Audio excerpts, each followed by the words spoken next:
जय Hind. Hello students, कैसे हो आप सभी। और सबसे पहले जो है सो हम नए वर्ष की सभी को शुभकामनाएं देते हैं। सभी को मेरे तरफ से, आपको, आपके परिवार को, आपके चाहने वालों को और आपके दोस्तों मित्रों को मेरे तरफ से इस नए साल का बहुत बहुत हार्दिक शुभकामनाएं और हैप्पी न्यू ईयर। और हम चाहते हैं कि अब इस नए साल में आप जो है कुछ नए सोच से, नए एनर्जी के साथ आगे की ओर बढ़े। तो इसके लिए जो है सो हम भी जो है सो कुछ नया जो है आज यहाँ पर बताने वाले हैं और कुछ नया कोर्स लेकर के आए हैं। जो भी स्टूडेंट 12th पास कर चुके हैं और 12th पास करने के बाद जो मैथ जो है, मैथ से ऑनर्स करना चाह रहे हैं, मैथ सब्जेक्ट से, उसको जो सो हम आज से स्टार्ट करने वाले हैं कोर्स। और उसी कोर्स का जो है यहाँ पर आज हम सिलेबस लेकर के आए हैं और इस सिलेबस को आप देखें। और जो भी स्टूडेंट पढ़ना चाहता है ऑनलाइन या ऑफलाइन मैथ का, चाहे वो सेमेस्टर 1 है, सेमेस्टर 2 है, सेमेस्टर 3 या सेमेस्टर 4, ठीक है, 8 सेमेस्टर में जो भी पढ़ना चाहता है वो हमसे कांटेक्ट करें। चाहे ऑनलाइन पढ़ना चाहते हैं या ऑफलाइन पढ़ना चाहते हैं, तो उसके लिए जो है सो हम फिर से जो है स्टार्ट करने वाले हैं यहाँ पर ग्रेजुएशन का, विनोबा भावे यूनिवर्सिटी का फिर से ये जो है सो चैप्टर। और इसमें जो है सो सबसे पहले आज हम इसका सिलेबस के बारे में कुछ डिटेल चर्चा करने वाले हैं। तो डिटेल यहाँ पे बताने वाले हैं। सबसे पहले कि देखिए यहाँ पर जो है सो मेजर सब्जेक्ट होता है। कहने का मतलब मेजर सब्जेक्ट का मतलब ये होता है, पहले इसको कहा जाता था ऑनर्स पेपर, ठीक है। तो मेजर सब्जेक्ट होता है और एक होता है माइनर सब्जेक्ट जो होता था पहले। ये कहने का मतलब एक प्रकार से माइनर सब्जेक्ट का मतलब जो जेनेरिक में रखता था, ठीक है। तो वही सब हो गया माइनर सब्जेक्ट में। तो मेजर सब्जेक्ट में जो है सो हमारा अब जो है सो विनोबा भावे यूनिवर्सिटी जो है सो क्या निकाल चुका है, ये जो है सो FYUGP, कहने का मतलब ये जो है सो कोर्स स्ट्रक्चर की 4 साल का ग्रेजुएशन कर चुका है स्टार्ट। और इस 4 साल का ग्रेजुएशन में जो है सो मैथ का सिलेबस हम बताने वाले हैं। यही होता है FYUGP। इसका मतलब ये हुआ कि 4 ईयर अंडर ग्रेजुएट प्रोग्राम। तो ये 4 साल का ग्रेजुएशन का कुछ यहाँ पर सिलेबस जो है इसके बारे में हम पहले देख लेते हैं, चर्चा कर लेते हैं बेसिक चीजें कि क्या क्या हमको किस प्रकार से क्वेश्चन को बनाना है, क्वेश्चन को कितना क्वेश्चन अटेंड करना है, कितना मार्क्स का क्वेश्चन रहेगा और हमको ज्यादा से ज्यादा मैक्सिमम मार्क्स जो है सो ला सके। तो चलिए हम देखते हैं यहाँ पर सबसे पहले कि 4 साल में जो है सो आपका जो है सो सेमेस्टर वाइज रहेगा और सेमेस्टर वाइज में जो सो टोटल 8 सेमेस्टर का एग्जाम होने वाला है। और 8 सेमेस्टर में जो है सो देखो, जैसे पहला सेमेस्टर है तो फर्स्ट सेमेस्टर में जो है सो हम यहाँ मैथ की बात करने वाले हैं। इसमें जो है सो 100 मार्क्स का रहेगा और 100 मार्क्स का क्या रहेगा, कैलकुलस अभी हम बताने वाले हैं कि इस कैलकुलस में क्या क्या आपको पढ़ना है। ऐसे जो है सो 12th में पढ़ रखा होगा कैलकुलस के अंदर क्या क्या आता था, डिफरेंशिएशन, इंटीग्रेशन वगैरह आता था, कंटिन्यूटी, डिफरेंशिएबिलिटी, वही सब जो है सो यही सब आता था।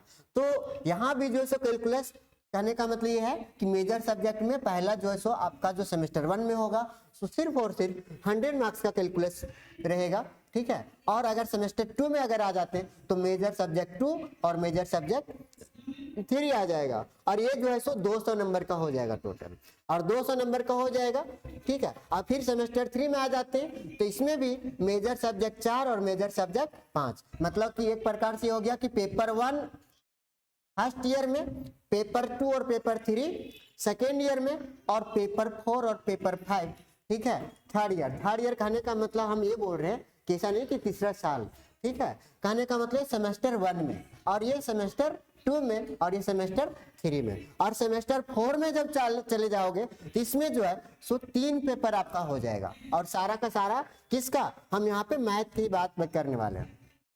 मतलब सेमेस्टर 4 में पेपर 6, पेपर 7, पेपर 8 ये सब पढ़ना है और पेपर 5 में भी 3 पेपर होगा और पेपर 6 और 7 में, ठीक है। अगर आप 6 की बात करें तो 6 में 1 2 3 4 पेपर हो जाएंगे और पेपर 7 में भी जो है सो आपका 4 पेपर हो जाएंगे और पेपर 8 में, और अगर पेपर 8 में आ जाते हैं तो भी आपका जो है सो 4 पेपर हो जाएगा। ठीक है, पेपर 8 सॉरी सेमेस्टर 8 में, ठीक है। तो इस प्रकार से टोटल जो मार्क्स हो जाएंगे सो कितना हो जाएगा 2300, मतलब कि 2300 मार्क्स का आपका एग्जाम होने वाला है। और ये 2300 मार्क्स का जो एग्जाम होगा ये बहुत ही इंपॉर्टेंट है। आपको जो है सो अच्छा स्कोर लाना है। अच्छा स्कोर करने के लिए हम चाहते हैं कि तुम जो है सो सेमेस्टर 1 से ही स्टार्ट कर दो बहुत अच्छा से मेहनत करने के लिए। और अगर शुरुआत अच्छा रहेगा तो अंत अच्छा होगा। इसीलिए जो है सो जो भी स्टार्ट करना चाहता है तो यहाँ पे हम सिर्फ और सिर्फ अभी जो है डिस्कस करने वाले हैं सेमेस्टर 1 का। ये थोड़ा सा उल्टा हो गया है, इसको हम सीधा कर लेते हैं, समझने की कोशिश करते हैं इसको सीधा करके। देखो जैसे ये है मेरा सेमेस्टर 1 का, देखो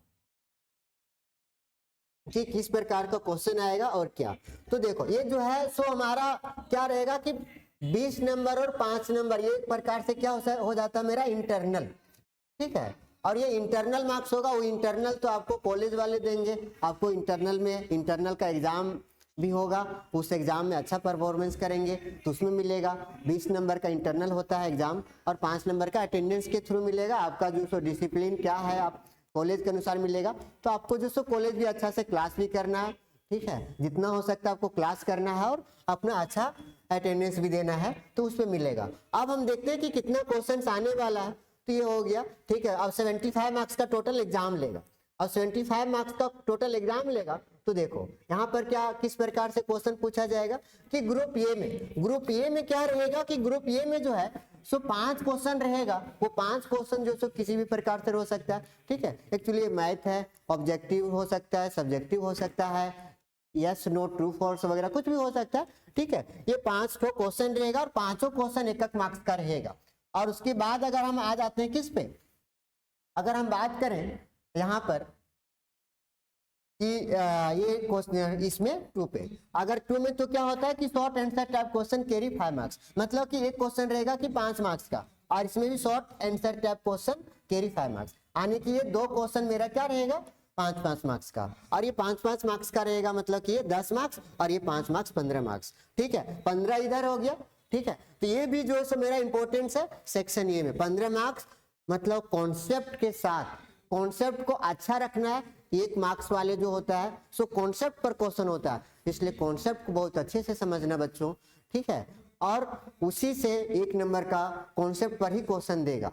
तो इसके लिए हमको क्या करना पड़ेगा, कॉन्सेप्ट को अच्छे से समझना पड़ेगा और ये 2 क्वेश्चन 5 मार्क्स का बनाना पड़ेगा। इसमें 15 में 15 कोशिश करना है कि 15 में 15 फुल क्वेश्चन मार्क्स मतलब कि लाने की इसको कोशिश करना है। चलो तो अब हम आगे देखते हैं कि देखो अब हम आगे क्या आगे देखते हैं लॉन्ग क्वेश्चन। ये इंपॉर्टेंट होने वाला है लॉन्ग क्वेश्चन। लॉन्ग क्वेश्चन जो रहेगा मेरा सो कितना मार्क्स का रहेगा, ये लॉन्ग क्वेश्चन मेरा जो रहेगा सो टोटल ये जो रहेगा सो 15 मार्क्स का रहेगा। कितना मार्क्स का रहेगा 15 मार्क्स का, ये मेरा 15 मार्क्स का रहेगा। कहने का मतलब कि एक क्वेश्चन 15 मार्क्स का रहेगा, 15 मार्क्स का, कितना 15 मार्क्स का, मतलब एक क्वेश्चन बनाना रहेगा और एक क्वेश्चन आपको कितना मार्क्स मिलेगा उसमें, अगर सही सही बनाते हो तो 15 मार्क्स मिलेगा। अब इसमें जरूरी नहीं है कि एक क्वेश्चन रहेगा, हो सकता है कि 2 क्वेश्चन रहेगा, 2 क्वेश्चन रहेगा, एक क्वेश्चन 7 मार्क्स का, एक क्वेश्चन 8 मार्क्स का। अब क्वेश्चन पूछने का ये पैटर्न रह सकता है कि यहाँ पे जो है ज्यादा थ्योरम भी रह सकता है कि एक थ्योरम दे देगा 8 मार्क्स का और उसी थ्योरम पे बेस्ड एक क्वेश्चन दे देगा 7 मार्क्स का। तो हो सकता है कि एक थ्योरम रहेगा लॉन्ग थ्योरम हो सकता है, तो एक ही क्वेश्चन जो है 15 मार्क्स का भी हो सकता है। हो सकता है कि 3 क्वेश्चन दे देगा ABC करके और तीनों क्वेश्चन आप सॉल्व करेंगे, उसके बाद आपको मिलेगा 15 मार्क्स। तो इसको जो है बहुत अच्छे से समझने वाले हैं, पढ़ने वाले हैं और इसको हम देखेंगे कि किस प्रकार से पढ़ें, तैयारी करें, किसमें बहुत अच्छा से अच्छा मार्क्स स्कोर ला सके। तो देखो यहाँ पे क्या है,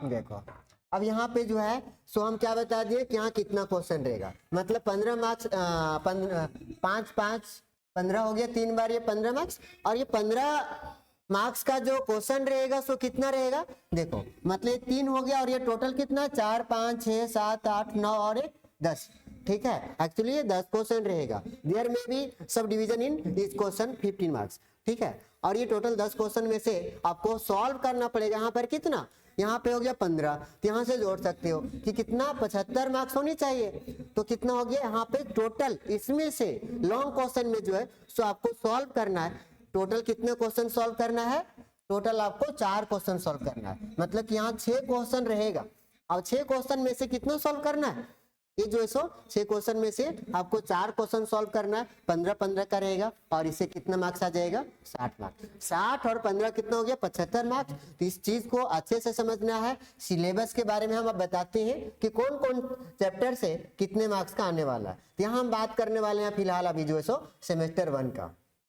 तो देखो सेमेस्टर 1 में हम क्या बोले थे कि पहला जो सेमेस्टर 1 होगा, पेपर 1 जो होगा सो कितने मार्क्स का होगा, ये जो है सो 100 मार्क्स का होगा। 100 मार्क्स करने का मतलब ये है कि 75 मार्क्स और 25 मार्क्स, 25 हो गया इंटरनल और 75 हो गया आपका रिटर्न जो है एक्सटर्नल मार्क्स का।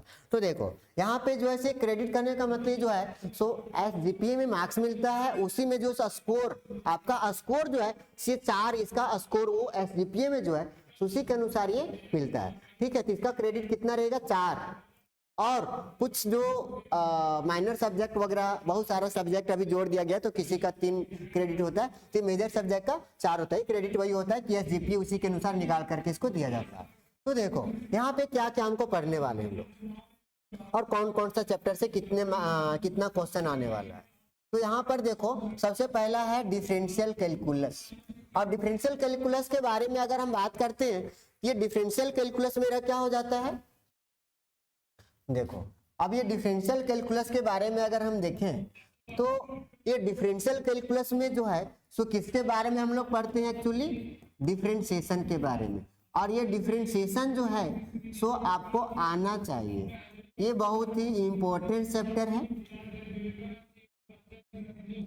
ठीक है। और ये डिफरेंशिएशन को हम पढ़ा चुके हैं क्लास 12 में, ठीक है। तो क्लास 12 में डिफरेंशिएशन, लेकिन वहां क्लास 12 में जो हम लोग डिफरेंशिएशन पढ़ते थे उससे थोड़ा सा आगे यहाँ पे पढ़ना है, ठीक है। जैसे ये हायर ऑर्डर डेरिवेटिव कहा गया। हायर ऑर्डर डेरिवेटिव कहने का मतलब वहां पर हम लोग 1 बार और 2 बार सेकेंड ऑर्डर डिफरेंशिएशन पढ़ते थे, लेकिन यहाँ पर जो है सो 2 बार 3 बार 4 बार और डॉट डॉट करके कितने बार डिफरेंशिएशन करेंगे किसी भी फंक्शन को, ये n टाइम्स डिफरेंशिएशन करेंगे। अब डिफरेंशियल इक्वेशन में कौन कौन सा चैप्टर पढ़ना है, पहला है hyperbolic function, higher order derivative, एक थ्योरम है लेबनिज और एंड इट्स एप्लीकेशन, और उसी थ्योरम का यूजेज एप्लीकेशन, और है concavity and inflection points, inflection point, और एसिम्पटोट्स के बारे में पढ़ना है। एसिम्पटोट्स भी बहुत ही अच्छा टॉपिक है, इसके बारे में हम पूरा डिस्कस करने वाले चैप्टर में बताएंगे कि क्या क्या होता है। फिलहाल यहाँ हम ये देख लेते हैं कि सिलेबस में क्या क्या आएगा। Curve tracing, Cartesian coordinate, polar coordinates and L hospital rule, ठीक है, एल हॉस्पिटल रूल। तो इससे जो है इस इतना टॉपिक को अगर हम कवर करेंगे तो इससे जो है सो कितना क्वेश्चन आएगा, 2 क्वेश्चन आएगा। और ये 2 क्वेश्चन आएगा सो हम ये बात करने वाले लॉन्ग क्वेश्चन के बारे में। शॉर्ट क्वेश्चन तो कोई भी चैप्टर से मतलब कि यही सब में से किसी से भी शॉर्ट क्वेश्चन आ सकता है उसका अलग से, ठीक है। तो इससे 2 क्वेश्चन आएगा, आप इसको बहुत अच्छा से तैयारी करें। ये कैलकुलस का टॉपिक है, डिफरेंशिएशन है, आसान सा चैप्टर है, इसको तैयारी करें। 2 क्वेश्चन। और इंटीग्रल कैलकुलस, इंटीग्रल कैलकुलस कहने का मतलब कौन सा, हम इंटीग्रल कैलकुलस की बात करेंगे मतलब कि इंटीग्रेशन के बारे में। और इंटीग्रेशन में भी जो है सो वही यहाँ पे जो है सो हमको इंटीग्रेशन में पहला जो है सो क्या करने वाला है, रिडक्शन फॉर्मूला हो गया, ठीक है। इंटीग्रेशन में रिडक्शन फॉर्मूला क्या होता है इसके बारे में हम चैप्टर में जब पढ़ाने स्टार्ट करेंगे उसमें बता देंगे। और क्या है derivation and illustration of reduction formula, और इस रिडक्शन फॉर्मूला का मतलब डिराइवेशन भी पढ़ना है।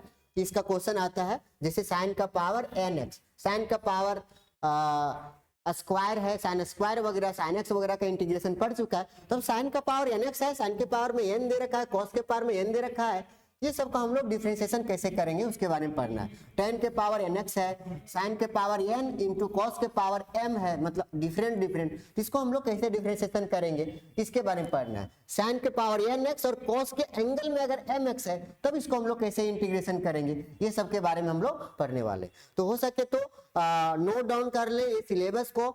अब चाहे तो कोई बहुत बच्चे रहते हैं कि स्क्रीनशॉट ले लेते हैं, ये कर लेते हैं, तो वो बहुत बेटर ये होता है कि आप अपने राइटिंग में लिखें। मेरा ही मानना है कि आप अपने राइटिंग में लिखें, स्क्रीनशॉट ले लेते हैं अच्छी बात है, लिखने में सहूलियत होता है। और जब भी चैप्टर को स्टार्ट करने जाते हैं तो कॉपी में आपका जो है ये आपका सिलेबस जो हो तो लिखा हुआ होने चाहिए। ये आप सिलेबस में जो है सो लिखा रखेंगे तो ये बहुत अच्छा रहेगा आपको पढ़ने के लिए, ठीक है। तो इसीलिए अगर चाहें तो यहाँ पर हम ये सिलेबस जो है सो दिखा दिए हैं, तो इसको नोट डाउन करते जाएं तो बहुत ही बेटर होगा, ठीक है। सिलेबस मेन ये है यहाँ से कि इसमें क्या क्या कौन कौन टॉपिक पढ़ना है। ये टॉपिक पढ़ाते समय जो है इसको हम देखते जाएंगे कि कौन कौन टॉपिक से कैसा क्वेश्चन आ सकता है, कौन इंपॉर्टेंस क्वेश्चन है, ठीक है। और इसका प्रीवियस ईयर का क्वेश्चन भी बताते जाएंगे। अगर हम बात करेंगे किसका, इंटीग्रल कैलकुलस, इंटीग्रल कैलकुलस में बता दिए कि ये जो है सो इसका एप्लीकेशन और पैरामीटराइजिंग अ कर्व, ठीक है, कर्व के बारे में पढ़ना है, और arc length parametric curves, volume and area surface revolution, ठीक है, कि ये जो है सो किस प्रकार से उसका सरफेस एरिया वॉल्यूम वगैरह के बारे में भी यहाँ पे जो सो इंटीग्रेशन में, इसका एप्लीकेशन में हम लोग यहाँ पे पैरामेट्रिक कर्व्स के बारे में इसको पढ़ना है। अब देखो अगला है, और इससे भी इंटीग्रल कैलकुलस से भी मेरे यहाँ पर 2 क्वेश्चन तो पक्का हो गया। इसी से मेरा 4 क्वेश्चन, अगर इस टॉपिक को कोई अच्छा से बहुत अच्छे से पढ़ लेता है ना, तो इसको नहीं भी पढ़ेगा तो बहुत अच्छा से स्कोरिंग कर सकता है, मतलब 4 क्वेश्चन उसका हो गया खत्म, ठीक है। और 4 क्वेश्चन ही तो लॉन्ग करना है, लेकिन ऐसी बात नहीं है, अच्छा मार्क्स लाना है। और ये 5 मार्क्स का क्वेश्चन जो है 3 ठो जो है सो क्या रहेगा, एक वेरी शॉर्ट आंसर टाइप रहेगा जो 1 नंबर का 5 क्वेश्चन रहेगा, उसके लिए आपको ये सब पढ़ना पड़ेगा, ठीक है। अगर कोई चाहता है कि 60 नंबर के लिए पढ़ना तो ये 2 चैप्टर को पढ़ लिया बहुत अच्छा से ला सकता है, लेकिन ऐसा बात नहीं है। हम मैथ पढ़ेंगे, मैथ से जब आप ग्रेजुएशन कर रहे हो तो इसका मतलब है कि आप हो सकता है कि ग्रेजुएशन कर रहे हो तो आप तो टीचिंग की तरफ जाना चाहते हो मैथ लेकर के, या तो फिर इसको रिसर्च के बारे में जाना चाहते हो, पीजी करोगे, पीएचडी करोगे, तो इसीलिए जो सो हर एक कॉन्सेप्ट को बहुत अच्छा से क्लियर रखना है। और क्लियर रखने के लिए सारा टॉपिक को पढ़ते जाना है, ऐसा नहीं किसी को सिर्फ पढ़ लिया। अगला है मेरा कॉनिक सेक्शन, और इस कॉनिक सेक्शन में जो है सो क्या क्या पढ़ना है, इसमें भी ज्यादा कुछ नहीं, 2-4 पॉइंट है। टेक्निक्स ऑफ स्केचिंग कॉनिक, और रिफ्लेक्शन प्रॉपर्टीज ऑफ कॉनिक्स, और transformation of axis and second degree equation, classification of conics using the discriminant, और polar equation of conic, conic का पोलर इक्वेशन भी पढ़ना है। और ये सब जो है सो इससे जो है सो सिर्फ और सिर्फ एक क्वेश्चन आएगा, ठीक है, यूनिट 3 से। और यूनिट 4 से, यूनिट 4 जो वेक्टर कैलकुलस, वेक्टर के बारे में जो है सो आपने क्लास 12 में पढ़ा होगा, dot product, scalar product, cross product वगैरह के बारे में, तो वही चीज यहाँ पे जो है उसका जो है सो थोड़ा से ट्रिपल प्रोडक्ट आगे उसी का यूजेज है, और ये पढ़ना है। ट्रिपल प्रोडक्ट हो गया, इंट्रोडक्शन वेक्टर फंक्शन हो गया, operation with vector valued function, limits and continuity भी पढ़ना है। कैलकुलस का कुछ पोर्शन जो पढ़ा होगा क्लास 12 में उसको आगे, और differentiation and integration vector function. Actually यहाँ पर वेक्टर को जो है सो हम लोग डिफरेंशिएशन करते हैं, वो कैसे करते हैं, ग्रेडियंट, डाइवर्जेंस, ठीक है, तो एक्चुअली वो ग्रेडियंट डाइवर्जेंस के बारे में आगे है। तो यहाँ पर जो है ये सब हम लोगों को चैप्टर को, और क्या है, tangent and normal components of acceleration, ये सारे चैप्टर को हम लोग पढ़ने वाले हैं। तो इसके लिए जो है सो बहुत सारे बुक्स होते हैं, बुक्स हम रिफर करते हैं कि आप हो सके तो लालजी प्रसाद का बुक ले सकते हैं। लालजी प्रसाद का सारा बुक जो है सो आपको अलग अलग मिल सकता है, कि डिफरेंशियल कैलकुलस का अलग बुक मिल सकता है, इंटीग्रल कैलकुलस का अलग हो सकता है, और वेक्टर कैलकुलस का कॉनिक सेक्शन, तो ये सब का जो है सो अलग अलग मिलेगा। और अभी जो सो मार्केट में कुछ जो है सो आपको शायद कंबाइन करके बुक आ गया है, जिसमें सेमेस्टर 1 का हो सकता है कि मिल जाएगा, कि सारा बुक मिल जाएगा लालजी प्रसाद का। एक्चुअली दास गुप्ता का, लालजी प्रसाद का, और भी लक्ष्मीकांत का जो है सो कुछ कुछ बुक्स आते हैं, तो आप ले सकते हैं, ठीक है। और बुक्स रखेंगे, बुक से रिवाइज करेंगे, क्वेश्चंस लगाएंगे, प्रीवियस ईयर का क्वेश्चन लगाएंगे, आप अच्छा से कॉन्सेप्ट को तैयार करेंगे, ऐसा नहीं है कि मार्क्स लाने के लिए आपको सिर्फ रटना है, ठीक है। तो इसको जो सो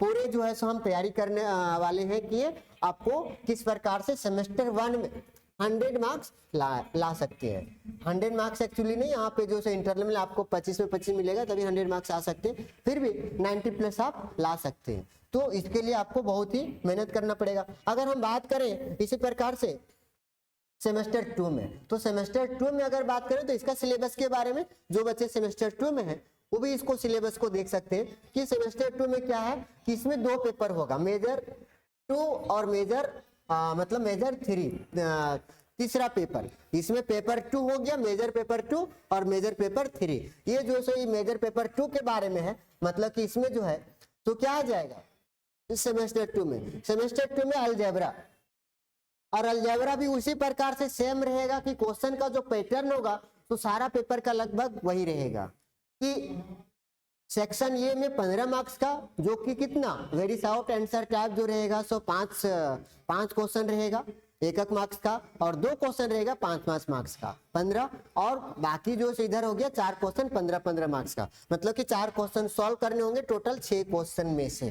तो देखो अगर बात करें सेमेस्टर 2 का, तो अलजेब्रा में क्या क्या पढ़ना है, पहला हो गया ट्रिगोनोमेट्री, और ट्रिगोनोमेट्री बहुत सिंपल सा है, इससे एक क्वेश्चन आता है डिमोरिस थ्योरम, बहुत ही इंपॉर्टेंट है। इसमें polar form of complex number, nth roots of unity, De Moivre's theorem, application of De Moivre's theorem, और लॉगरिथमिक कॉम्प्लेक्स नंबर। बस बहुत जो है यहाँ पे सिलेबस को बहुत कम कर दिया है, इतना ही सा पढ़ना, एक क्वेश्चन आपको दे जाएगा, ठीक है। और अगर हम बात करें यूनिट 2 का, तो यूनिट 2 में पढ़ना है रिलेशंस एंड, हम यूनिट 2 की बात करें तो यूनिट 2 में किसके बारे में पढ़ना है, रिलेशंस एंड फंक्शन। और रिलेशंस एंड फंक्शन में कौन कौन, इक्विवेलेंस रिलेशन, रिलेशन के बारे में, फंक्शन के बारे में आप कुछ पढ़ चुके होंगे 11-12 में, ठीक है। तो equivalence relation, functions, composition of function, invertible function, 1-1 correspondence and cardinality of a set, इसके बारे में पढ़ना, और इससे एक क्वेश्चन आ जाएगा आपका। और अगला है theory of number. Theory of number में क्या, वेल ऑर्डरिंग प्रॉपर्टी, ठीक है, जिसको हम लोग WOP कहते हैं शॉर्ट में, और पॉजिटिव इंटीजर, इसके बारे में पढ़ना है। और division algorithm, divisibility and Euclidean algorithm, और congruence relation between integer, principles of mathematics, principle of mathematical induction, और फंडामेंटल थ्योरम ऑफ अर्थमेटिक, इसके बारे में पढ़ना मेरा यूनिट 3 में। और इस यूनिट 3 से भी मेरा कितना क्वेश्चन आ जाएगा, एक क्वेश्चन आ जाएगा, मतलब कि पहला यूनिट से एक क्वेश्चन, दूसरा यूनिट से एक क्वेश्चन, तीसरा यूनिट से एक क्वेश्चन, और चौथा यूनिट में जो है सो अलजेब्रा में जो है सो मेरा आ जाता है मैट्रिसेस के बारे में। और मैट्रिसेस में पढ़ना रहेगा हमको रैंक ऑफ मैट्रिक्स के बारे में। रैंक ऑफ मैट्रिक्स हो गया, रो रैंक हो गया, कॉलम रैंक हो गया, मैट्रिक्स फॉर्म हो गया, matrix system of linear equation हो गया। और ये सिंपल सा चैप्टर है, मैट्रिक्स आप पढ़े होंगे 12th में भी, और लेकिन यहाँ पे थोड़ा कुछ रैंक के बारे में पढ़ना है। और ऑगमेंटेड मैट्रिक्स, इसके बारे में पढ़ना, कंसिस्टेंट और इनकंसिस्टेंट सिस्टम के बारे में पढ़ना, लीनियर इक्वेशंस, और necessary and sufficient condition consistency of system of linear equation, solution of homogeneous and non homogeneous linear equation. और इससे मेरे 2 क्वेश्चन आने वाला है, ठीक है, तो इसको बहुत अच्छा से पढ़ लेना। 2 क्वेश्चन की बात है इसमें, और 2 क्वेश्चन के अलावा भी आपका 1 मार्क्स वाला क्वेश्चन भी आ सकता है, और 5 मार्क्स वाला क्वेश्चन भी आ सकता है, उसका कोई दिक्कत नहीं। आपको जो तो इसी 4-5 मतलब कि 5 यूनिट में से कोई भी से आ सकता है। और यही मैट्रिक्स में ही जो है आगे अगर हम पढ़ेंगे तो इसमें आइगन वैल्यू, आइगन वेक्टर के बारे में पढ़ना है मैट्रिसेस में, inverse of matrix, characterisation of invertible matrices, और characteristic of polynomial of matrix, eigen values and eigen vector, और इसका एक थ्योरम होता है, उसी के बारे में इसको पढ़ना है। तो इसमें भी जो है सो आपका जो है सो सबका जो है सो अलग अलग मतलब बुक आ सकता है। अगर हम बात करें कि अलजेब्रा ऑफ ये मैट्रिक्स का तो अलग आ जाएगा, थ्योरी ऑफ इक्वेशन का अलग आ जाएगा, रिलेशन फंक्शन का, तो आप बुक जो है सो लक्ष्मीकांत का भी रख सकते हैं, लालजी प्रसाद का ले सकते हैं आप क्वेश्चन को प्रैक्टिस करने के लिए। हम जो यहाँ पे पढ़ाएंगे, और आपको जो सो क्वेश्चन जो इंपॉर्टेंस होगा वो सब क्वेश्चन आपको खुद से हम करवा देंगे, आप जो है सो उससे क्वेश्चन बना सकते हैं। कुछ क्वेश्चन में अगर दिक्कत है तो हम बता देंगे। ऑफलाइन क्लासेस भी स्टार्ट होगा, और ऑनलाइन क्लासेस भी इसका हम लेंगे कुछ, तो आप जो है सो कांटेक्ट कर सकते हैं हमसे। चलिए हम इसके सेमेस्टर 1 और सेमेस्टर 2 के सिलेबस के बारे में यहाँ पे पूरा अच्छे से बता दिए। अब जो है सो आगे जो है सो सेमेस्टर 3 और 4 मतलब कि नेक्स्ट ईयर 8 सेमेस्टर होंगे और प्रत्येक साल में 2-2 सेमेस्टर, ठीक है। सेमेस्टर 1 और 2 फर्स्ट ईयर में पहले साल में, फिर अगले साल मतलब 4 साल में आपका 8 सेमेस्टर टोटल होंगे। तो ये सेमेस्टर 1 और 2 को बहुत अच्छा से करना है। उसके बाद हम आगे का भी जो है सिलेबस बताएंगे और सेमेस्टर 3 और 4 का भी, और 4 और 5 का भी, 6, 7 का भी, और 7 और 8 का भी। चलो तो हम यहाँ पर जो है तो ये सारा सिलेबस को चर्चा कर दिए। तो जो भी बच्चे इंटरेस्टेड हैं, मैथ ले रखा है, ऑनर्स कर रहा है, इस वर्ष भी अभी जो सो इंटर करने के बाद भी एडमिशन लेगा बहुत सारे बच्चे, और पिछले साल का भी एग्जाम नहीं हुआ है सेमेस्टर 1 का, तो मतलब कि कहने का मतलब ये 25 अभी जो है सो क्या जो 25 में एग्जाम दे चुका था इंटर का, वो सब बच्चे जो एडमिशन ले चुका है, 25-29 है, चाहे तो 26-30 सेशन रहने वाला है, तो सारे बच्चे जो हैं एग्जाम दे करके अभी 12th का एग्जाम देने के बाद जो है जो मैथ पढ़ने का इंटरेस्टेड है वो सब बच्चे भी जुड़ सकते हैं। और सेमेस्टर 1 और 2 के बच्चे जो भी अभी हैं सेमेस्टर 1 और 2 में, वो हमसे कांटेक्ट करके आप जुड़ सकते हैं, चाहे ऑनलाइन क्लास हो या ऑफलाइन क्लास। चलो तो हम यहाँ पे सिलेबस के बारे में डिस्कस कर दिए। आप अपना पढ़ाई ध्यान रखें और अपना बहुत ही ख्याल रखें, और आपको फिर से हम नया साल की बहुत बहुत शुभकामनाएं देते हैं।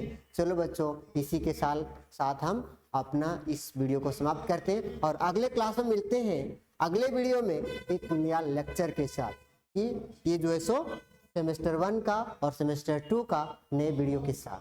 तब तक के लिए धन्यवाद।